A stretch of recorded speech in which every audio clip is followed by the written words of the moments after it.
Hello and welcome back. So I know in the last video we talked about some scary stuff, specifically reverse stock splits and how just detrimental they can be. It's also very important to point out that that can happen with an ETF and a mutual fund as well. It's very rare, but it is still possible. I honestly have never seen one, but you're going to see the reverse stock split with those lower price stocks. So there's something else that is a huge red flag and something else to really got to watch out for, and that is what's called a wash sale. So I'm going to explain this the best that I can, but I'm also going to include this link right here in the comments below. And Fidelity has a little video here that basically explains it kind of a little bit, but it's a big rule that you're going to want to avoid or something that you want to avoid just as much as a reverse split. So before we dive into that, we've got to actually explain the whole thing with a short-term and a long-term sale. So what that means is all for tax purposes. Short-term versus long-term sale. Anything that you buy and then sell less than 12 months is a short-term gain or a loss. If it's held for 12 months or longer, it's considered long-term. So what that means is that if you've held something for a long term, your gains, only the amount of money you've made, is going to be taxed most likely at 15%. If you're single and you've made within this bracket of money. If you're married filing jointly, it goes up a little bit as usual. Now, if you make over $533,000, any of your long-term gains will be taxed at a 20% rate. This is good because the short term, you're going to get taxed the exact same that you would get taxed in your job or any regular income that you're coming in at, which it can be up to 37%. And that's different for everybody. Everybody's tax bracket is different depending on how much you make, how many deductions you have, if you're married, if you have children, all that kind of stuff. But what you can count on is that it's most likely going to be more than 15%. So if you make a bunch of money in a shorter amount of time, the tax man's going to take more. But if you give it at least 12 months, you're going to get taxed at a lower rate. So pretty simple stuff. And if you go to your actual portfolio, and if you're under positions, and you'll be on your overview screen, but if you go to closed positions, it'll pull up everything for any particular year that you want. And you can do a custom date range here, but just for 2025, you can see we've got short-term gain losses and long-term gain losses. So on this particular account, at the end of the year, if nothing were to change by next year tax time, you're going to get taxed 15% flat rate on that amount because it's under long-term. Now this amount, that's under short-term gains. So you're going to get taxed a higher rate on that amount right there. But if you lost money along the way, like we saw here, it's going to offset that number. And this right here, this offset, this will lower your tax basis. You're not going to have to pay taxes on more than $60,000. Had this been a positive 25,000, then it would have been added to that number and you would have just that much more. Now this is where the wash sale thing comes into play, and you'll be seeing these orange W's if it does happen on your account, and you'll probably wonder, what is this? And this is what a wash sale is all about. If you click on it, it's going to go ahead and give you this really confusing, the cost basis is adjusted by a disallowed loss from a wash sale. Okay, what does that mean? So what this really boils down to is if you buy a stock, you lose money on it and you sell it. So it just didn't work out. If you turn around and buy that exact same stock again within 31 days, whatever the losses that you had prior to that, you're not going to be able to claim that with the IRS as a loss, is the whole thing. And they have this, what's called a 60-day rule, 30 days before or 30 days after you basically messed up. So this is confusing. And if you Google it, it's going to say you have this 61-day window allowance.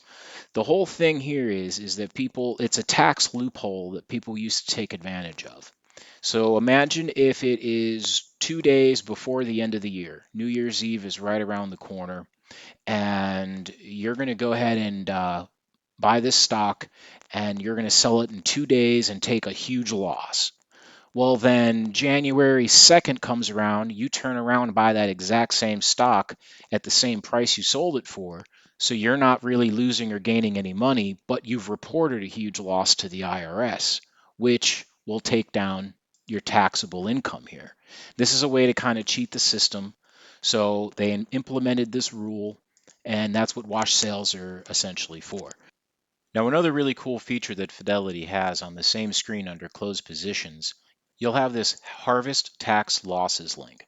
So if we click on that, it's going to open up a new tab for us. And this is really, really cool because we'll select our account, we'll click next. If you want to lower your actual taxable income, this is how you can do it. And we can break down individualized lots, and it'll actually show the date that they were acquired and which ones that you can dump. Because at this particular stance where we're at in this particular amount of time, we can click estimate taxes owed. And let's just say, and it's going to ask you some basic questions. We'll just go with single. The long-term rate we mentioned before, 15% is fine. Let's just go ahead and go with 24%, presumably between your regular job and your investments, that's where you're going to fall into. But you can see this is the actual tax brackets. The more you make, the more they take, as they say. So if you get anything over $250,000, your tax rate, as of right now, this filing year, is 35%. So we'll apply that tax rate, and at this particular moment in time, with these gains, this account is going to end up owing $17,000 in taxes.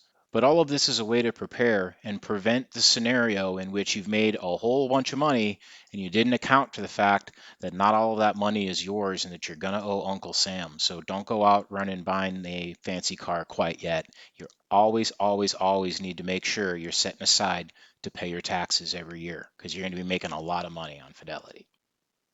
The important thing to remember is that if you bought a stock and you owned it, let's say for 6 months, and it went down and you ended up selling it, you took a loss.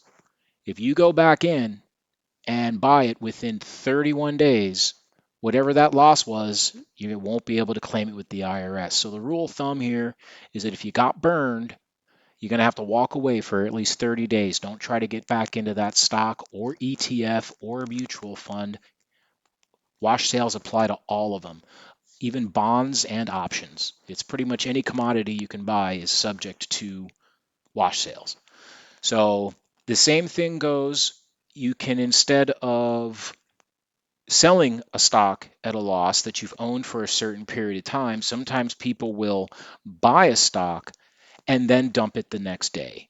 So that's why there's a 30-day before and after. In our instances, what most likely you're going to end up running into is that if you end up getting burned and you end up dumping it and you end up taking a loss, sometimes people get that tilt or that inclination, well, I'm just going to get right back in because it's going to bounce back up.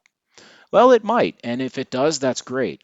But you won't be able to claim those losses with the IRS if that happens. So avoid wash sales at all costs. If they do pop up, there is an option here under settings where you can go and turn and toggle the display on and off right in here. And it is highly recommended to leave this turned on, because what's going to end up happening is if you do get to a wash sale, what's really going to confuse you is it's going to completely change your actual cost basis, or what you actually paid for the stock. So if you had lost $5 per share, that difference will be added on to your cost basis, and it's going to look like you spent a lot more money on that stock when you really didn't. It's just Fidelity is helping you out and letting you know, hey, this is what the IRS is going to see.